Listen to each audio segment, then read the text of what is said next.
সহিহ বুখারীতে রয়েছে হাদিস নম্বর 50 আর সহিহ মুসলিমও রয়েছে। লম্বা একটা হাদিস, যে হাদিস শুরু হচ্ছে আল হালালু বায়্যিনুন ওয়াল হারামু বাইয়িন, হালাল স্পষ্ট আর হারাম স্পষ্ট। কিন্তু লম্বা হাদিস শোনাবো না, হলে ওতেই সময় শেষখানে ওই হাদিসের নবী করিম সাল্লাল্লাহু আলাইহি ওয়াসাল্লাম বলছেন হালাল হারামের কথা, তারপর সন্দেহ থেকে বেঁচে থাকো, যে সন্দেহ পড়লো সে হারামে পড়লো। শেষখানে কি বলছেন? আসল হচ্ছে এই সব কিছুর আসল হচ্ছে হৃদয়, আসল হচ্ছে আপনার কলব, অন্তর। আলা শুনে রাখো ভালো করে, সতর্ক। ওয়াইন্না ফিল জাসাদে মুদগাতান, আর নিঃসন্দেহে শরীরে দেহে একটি গোস্তের টুকরো রয়েছে, পিণ্ড রয়েছে।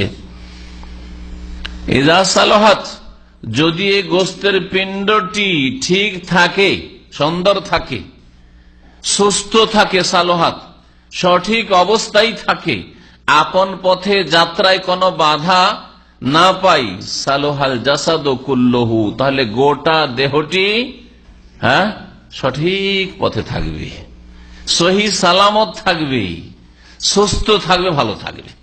গোটা দেহে যত অঙ্গ প্রত্যঙ্গ রয়েছে সবগুলি ভালো ডিউটি করে যাবে, ভালো কাজ করবে, খারাপ কাজ করবে না, যদি অন্তর ঠিক থাকে। তাহলে ওয়াইজা ফাসাদাত, আর যদি ওই গোস্তের টুকরোটি কি হয়ে যায়? খারাপ হয়ে যায়। ফাসাদার অনেকগুলি অর্থ হয়। তরকারি রান্না করে রেখেছেন, গন্ধ হয়ে গেছে, সরে গেছে, ফাসাদা বলা হয়, নষ্ট হয়ে সরে যাওয়াকে বলা হয়, পচে যাওয়াকে বলা হয়, নষ্ট হয়ে যাওয়াকে বলা হয়, বিগড়ে যাওয়া, খারাপ হয়ে যাওয়া, ফাসাদ, বিপর্যয় সৃষ্টি হওয়া, বিপর্যয় নেমে আসা ইত্যাদি, এই সব অর্থকে সামিল, ক্ষেত্র বিশেষ। তো ওয়াইজা ফাসাদাত, আর যদি অন্তর বিগড়ে যায়, অন্তর যদি খারাপ হয়ে যায়, অন্তর যদি নষ্ট হয়ে যায়, অন্তর যদি অকেজ হয়ে যায়, অন্তর যদি রোগাক্রান্ত হয়ে যায়, ফাসাদাল জাসাদু কুল্লুহু, তাহলে গোটা দেহটি কি হয়ে যায়? সরে যায়, নষ্ট হয়ে যায়, পাপে লেগে যায়। অন্তর যখন নষ্ট হয়ে গেছে আল্লাহর পথে যাত্রা করতে গিয়ে, তখন গোটা শরীরের যত অঙ্গ প্রত্যঙ্গ রয়েছে সবগুলি পাপের কাজে লেগে গেছে। হাতও পাপ করছে, চোখও পাপ করছে, কানও পাপ করছে, জবানও পাপ করছে, আর পাও পাপের দিকে যাচ্ছে। সব চিন্তা চেতনা, ব্রেন, মগজ ওই পাপের কথা আসছে, ভালো কথা আসেই না, অর্থ দিয়েও পাপ হচ্ছে। সবগুলি পাপের পেছনে কারণ হচ্ছে অন্তরের খারাপ হয়ে যাওয়া, অন্তরের নষ্ট হয়ে যাওয়া। আল্লাহ শুনে রাখো, ওই গোস্তের টুকরোটি হচ্ছে ওয়াহিয়াল কালবু, সেটি হচ্ছে হার্ট, হৃদয়, অন্তর। আল্লাহ পাক রব্বুল আলামিনের দিকে চলতে থাকে বললাম, তাই না? আখিরাতের মুখী হইতে চায় অন্তর, কিন্তু আপন অবস্থায় যদি তাকে ছেড়ে দেন প্রাকৃতিক অবস্থায়, তাহলে আখিরাত মুখী হয়, আল্লাহ অভিমুখী হয়, এদিকে যাত্রা করতে থাকি। কিন্তু এই পাঁচটি জিনিসের কথা আল্লাহ উল্লেখ করে বলছেন যে এই পাঁচটি জিনিস করে কি?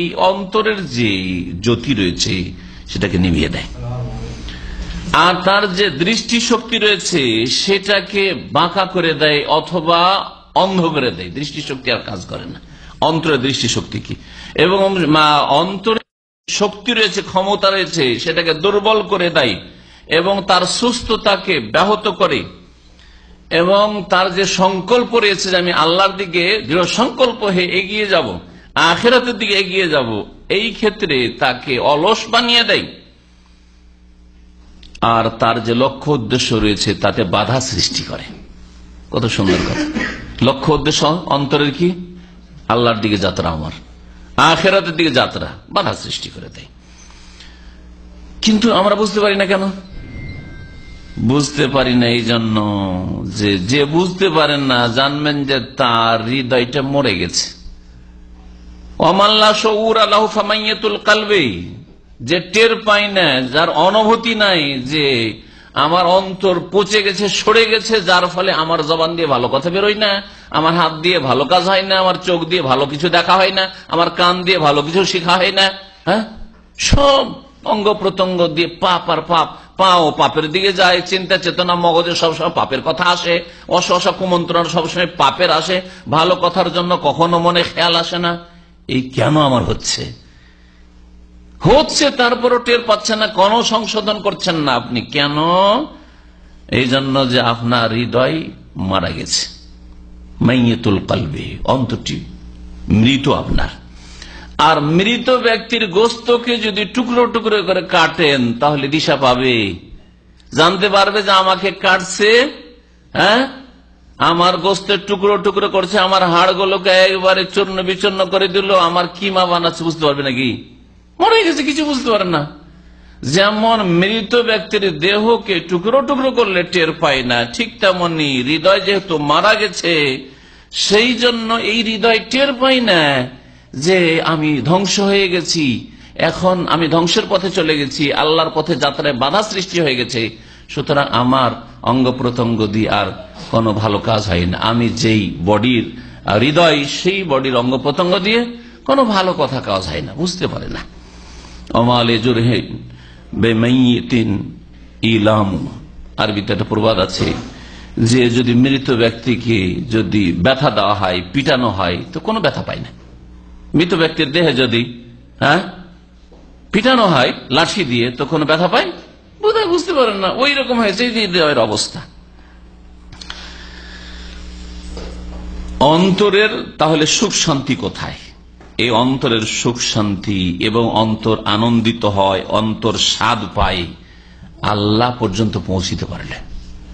আল্লাহর দিকে যত বেশি এগিয়ে যেতে পারবে তত বেশি অন্তর সুখ পায়, শান্তি পায় এবং আনন্দিত হয়, মজা পায়।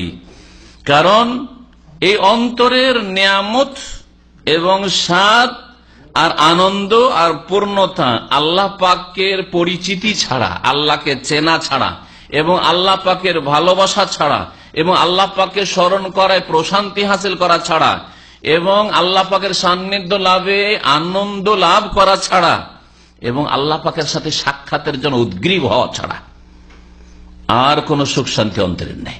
এগুলি হচ্ছে অন্তরের সুখ শান্তির বিষয়। যা বললাম, এই বিষয়গুলি হচ্ছে মানুষের হৃদয়ের দুনিয়ার জান্নাত।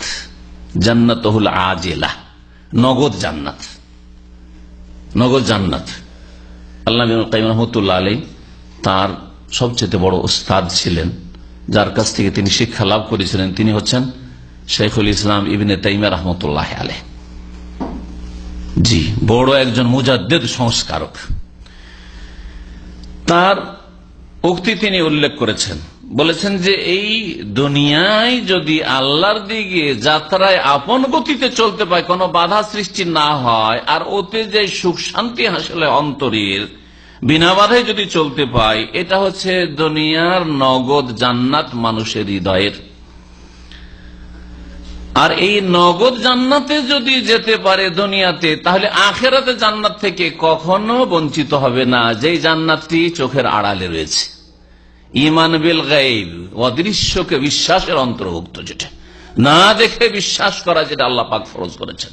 জান্নাত আল্লাহ পাক তৈরি করে রেখেছেন। তাহলে জান্নাত হলো দুইটি, একটি হচ্ছে দুনিয়ার জান্নাত আর একটি হচ্ছে আখিরাতের জান্নাত। তাই বলছেন ওয়াসামিয়াত শাইখুল ইসলাম ইবনে তাইমিয়া রাহিমাহুল্লাহ তাআলা, আমি শাইখুল ইসলাম ইবনে তাইমিয়া রাহমাতুল্লাহ আমার ওস্তাদের কাছে শুনেছি, আল্লাহ পাক রব্বুল আলামিন যেন তার রূহকে শান্তি দান করেন, আল্লাহ পাক তার রহমত নাযিল করে বলছেন, ইন্না ফিদ দুনিয়া জান্নাহ, নিঃসন্দেহে দুনিয়াতে একটি জান্নাত রয়েছে, মান লাম ইয়াদখুলহা লাম ইয়াদখুল জান্নাতাল আখিরাহ, যে দুনিয়ার জান্নাতে প্রবেশ করতে পারেনি সে আখিরাতের জান্নাতে কখনো প্রবেশ করতে পারবে না।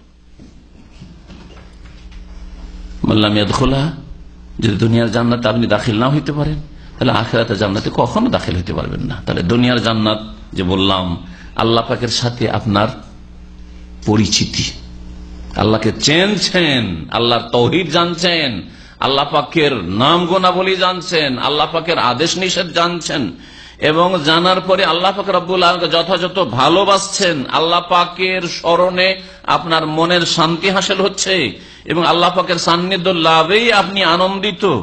হ্যাঁ, আল্লাহর সাথে আপনি সাক্ষাতে আগ্রহী, পালাতে চান না সাক্ষাৎ থেকে। এই রকমের মুমিন হইলেই মত যখন আসে তখন মতের দিকে কি হয়? আগ্রহী হয়। কেন আগ্রহী হয়? কেন আগ্রহী হয়? মতের পরেই আল্লাহর সাথে সাক্ষাৎ, আল্লাহর নিয়ামত পাবো, দুনিয়ার যত রকমের অশান্তি হয় সবগুলি থেকে আরাম পেয়ে যাব। এই মর্মে নবী করিম সাল্লাল্লাহু আলাইহি সাল্লামের একটি প্রসিদ্ধ হাদিস রয়েছে মত সম্পর্কে, সহিহ মুসলিমে, মান আহাব্বা লিকা আল্লাহ আহাব্বাল্লাহ লিকাহু, যে ব্যক্তি আল্লাহর সাথে মোলাকাত করা, সাক্ষাৎ করাকে ভালোবাসে, আল্লাহ তার সাথে সাক্ষাৎ করাকে ভালোবাসেন।